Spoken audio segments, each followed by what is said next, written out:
Hello everyone. हमने अभी तक फैट्स, ऑयल्स व डिटर्जेंट्स यानी वसा, तेल व अपमार्जकों के बारे में पढ़ा था। वह क्या होते हैं तथा उनके भौतिक व रासायनिक गुणों का अध्ययन किया था। इस व्याख्यान में हम उनके संगठन, शुद्धता व गुणों की एनालिसिस कर यह निर्धारित करेंगे कि फैट्स या ऑयल की गुणवत्ता या क्वालिटी कैसी है। यानी हम अभी लेंगे analysis of fats and oil. इसके लिए दो विधियां इस्तेमाल की जाती हैं, फिजिकल मेथड यानी भौतिक विधि और दूसरी केमिकल मेथड या रासायनिक विधि। फिजिकल मेथड में हम अध्ययन करते हैं रिफ्रैक्टिव इंडेक्स का या मेल्टिंग पॉइंट का या रिलेटिव डेंसिटी यानी आपेक्षिक घनत्व का। लेकिन रासायनिक विधियों में हम किसी भी फैट या ऑयल के 4 प्रकार के मान निकालते हैं और उससे अध्ययन करते हैं कि फैट व ऑयल कैसा है। तो सबसे पहला मान है एसिड वैल्यू या अम्ल मान। सेकेंड इज सैपोनिफिकेशन वैल्यू या साबुनीकरण मान। तीसरा है आयोडीन वैल्यू या आयोडीन मान। और चौथा है आरएम वैल्यू। इसको हम पूरी तरह से हम कहते हैं Richard measles value.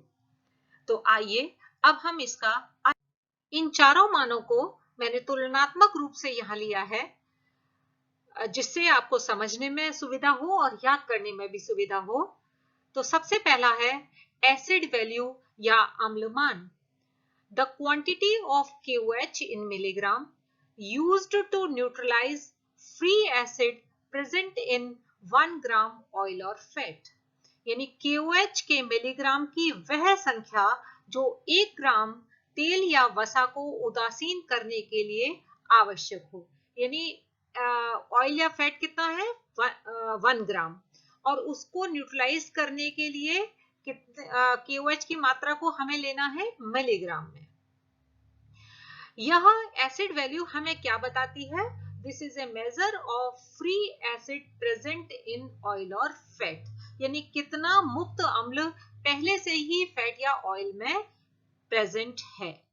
Second is saponification value या साबुनीकरण मान। The quantity of KOH in milligram used to neutralize free acid obtained by hydrolysis of 1 gram oil or fat। यानी इस डेफिनेशन में और इस डेफिनेशन में सिर्फ इतना अंतर है कि यह आफ्टर हाइड्रोलिसिस देखनी है।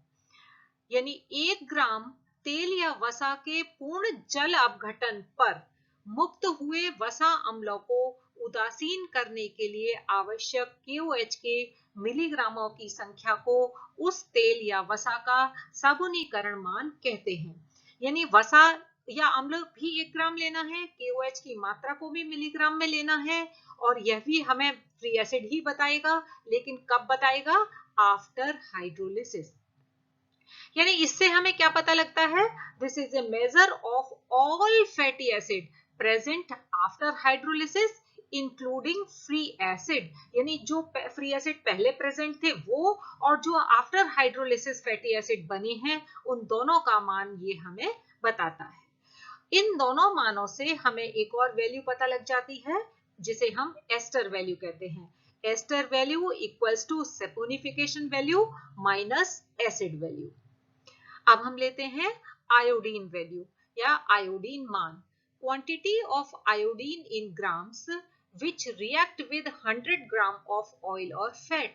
यानी 100 ग्राम तेल या वसा के साथ संयोग करने वाली आयोडीन के ग्रामों की जो मात्रा प्रयुक्त होती है, उसे हम तेल या वसा का आयोडीन मान कहते हैं। यह आयोडीन वैल्यू उस फैट या ऑयल में उपस्थित अनसैचुरेशन यानी असंतृप्तता की मात्रा बताती है। Fourth is Richard measles value और आरएम वैल्यू। ये बहुत इंपॉर्टेंट है, इसकी डेफिनेशन अक्सर कर एग्जाम में आती है। यह क्या होती है? The number of millilitre of 0.1 n KOH required to neutralize volatile acid obtained by distillation of 5 gram oil or fat। यानी 5 ग्राम जल अपघटित तेल या वसा के आसुत को उदासीन करने वाले 0.n KOH बिलियन के मिलीलीटर की संख्या RM वैल्यू कहलाती है।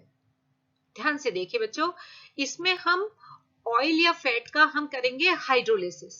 हाइड्रोलिसिस के पश्चात जो वेपर्स होंगी उनको हम करेंगे आसवित यानी डिस्टिलेट, और उस डिस्टिलेट में हम 0.n KOH की मात्रा को मिलाएंगे। अब उसको न्यूट्रलाइज करने के लिए हमें जितने मिलीलीटर इस्तेमाल होंगे वह हमारी RM वैल्यू कहलाएगी। अब आसवित में यानी जो वॉलेटाइल होकर जो चीज आसवित में जा रही है वो क्या चीज होगी? Volatile acid. तो हमें इसमें हर वैल्यू को देखना है, हर वैल्यू उसी तरह से लगानी है, अप्रॉक्स करके नहीं लगानी है। और यह क्या बताता है हमें, यह RM वैल्यू हमें क्या बताती है? This is the measure of volatile fatty acid present oil in oil और फैट।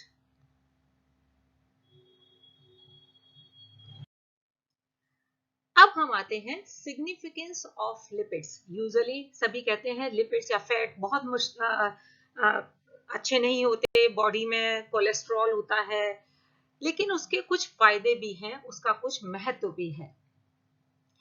बॉडी में क्या प्रक्रिया होती है? जब हम कोई फैट खाते हैं तो उसके बाद उसकी हाइड्रोलिसिस होती है और वो फैटी एसिड और ग्लिसरॉल बनाएगा।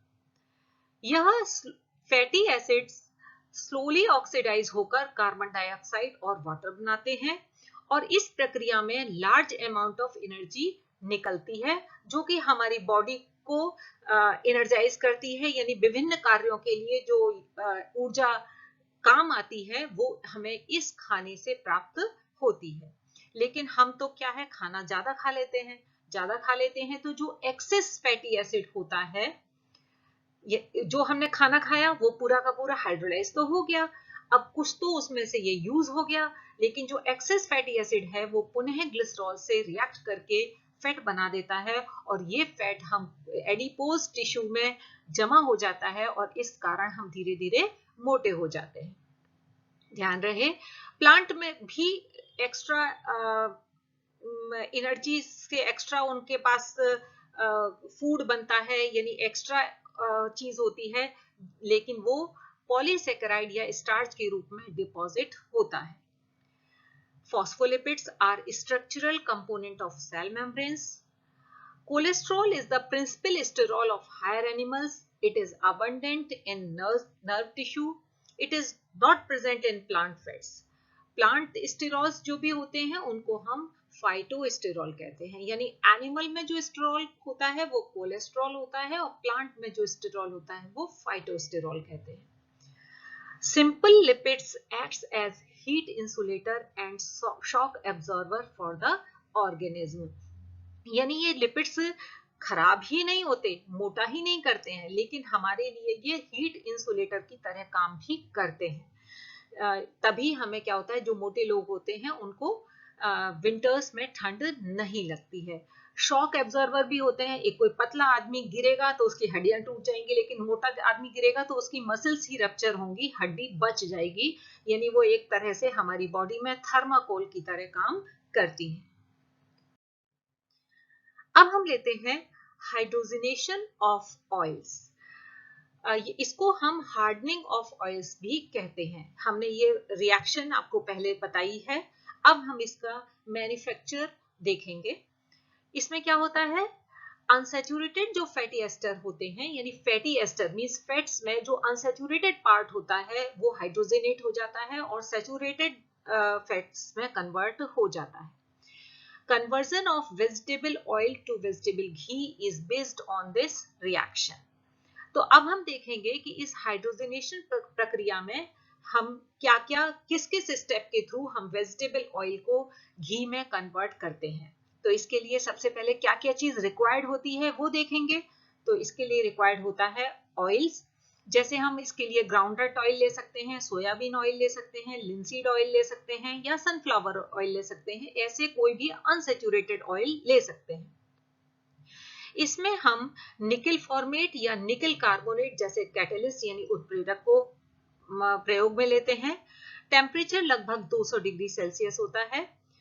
पहले टेम्परेचर को ऊंचा रखा जाता है, हाई रखा जाता है, और बाद में एक्सोथर्मिक यानी ऊष्माक्षेपी रिएक्शन होती है। फिर बाद में हम उस रिएक्शन को थोड़ा कूल डाउन कर देते हैं और उसका टेम्परेचर 200 डिग्री सेल्सियस पर मेंटेन करते हैं। प्रेशर, हम हाइड्रोजन को 12 से 15 एटमॉस्फेरिक प्रेशर पर प्रवाहित करते हैं। अब हम देखेंगे कि हम वेजिटेबल घी यानी हाइड्रोजनेशन से पहले हम क्या क्या स्टेप प्रोसीड करते हैं।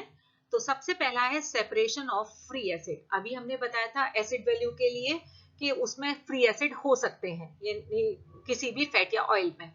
तो हम सबसे पहले उसमें जो फ्री एसिड्स हैं उनको खत्म करते हैं, यानी oils are heated with calculated amount of NaOH.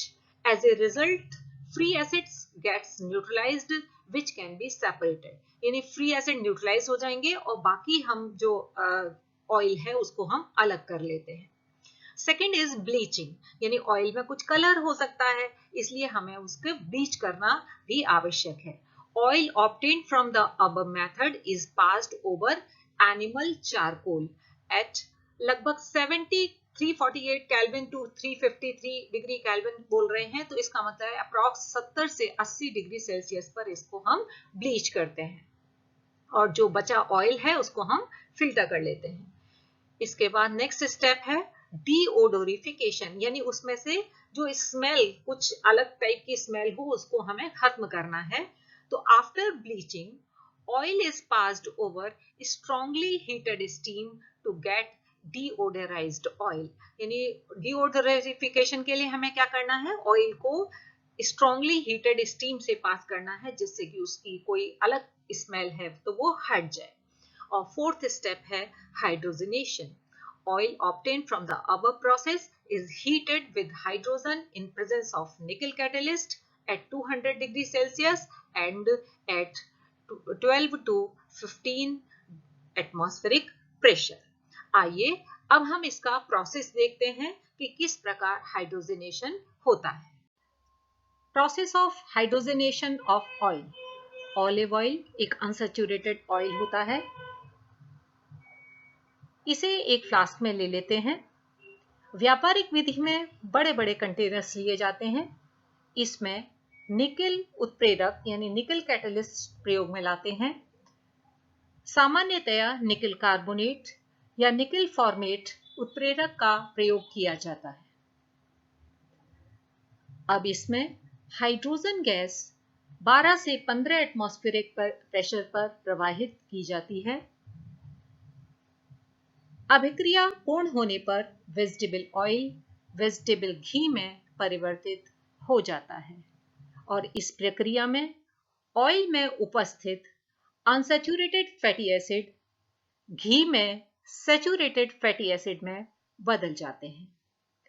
आप यहाँ देख रहे हैं कि ठंडा होने पर वेजिटेबल ऑयल अब अभिक्रिया पूर्ण हो चुकी है और ये वेजिटेबल घी में परिवर्तित हो चुका है।